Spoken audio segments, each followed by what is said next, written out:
यह तस्वीर उस हथियार की है जिस हथियार से चीनी सैनिकों ने भारतीय सैनिकों के ऊपर हमला किया था।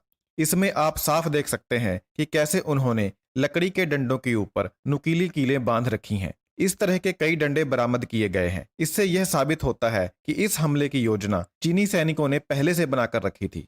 भारतीय सैनिकों को इस हमले की उम्मीद नहीं थी, लेकिन जब हमला हुआ तो भारतीय सैनिकों ने उन्हीं के डंडों से उन्हें मारा। भारतीय सैनिक निहत्थे नहीं थे, उनके पास हथियार मौजूद थे।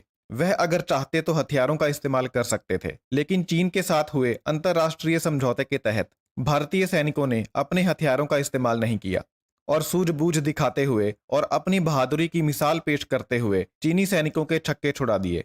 अब आप सोचिए कि अभी तो भारतीय सैनिक तैयार नहीं थे, फिर भी उन्होंने चीन के सैनिकों का यह हाल कर दिया। अगर भारतीय सैनिक पहले से तैयार होते तो वह इन चीनियों का क्या हाल कर सकते थे। इस घटना से आप अंदाजा लगा सकते हैं कि भारत के सैनिक अपने देश के लिए मरने के लिए तैयार हैं, लेकिन चीनी सैनिकों में अपने देश के लिए उतना प्यार नहीं है, क्योंकि चीन की सेना देश की सेना नहीं है बल्कि कम्युनिस्ट पार्टी की सेना है। इसलिए अगर भारत और चीन में युद्ध होता है तो भारत के पास चीन के मुकाबले कम हथियार होने के बावजूद भी भारत चीन को सबक सिखा सकता है, क्योंकि युद्ध जीतने के लिए हौसले की और अपने देश के लिए मरने की भावना का होना बहुत जरूरी होता है, जो हमारे भारतीय सैनिकों में है लेकिन चीन के सैनिकों में नहीं है।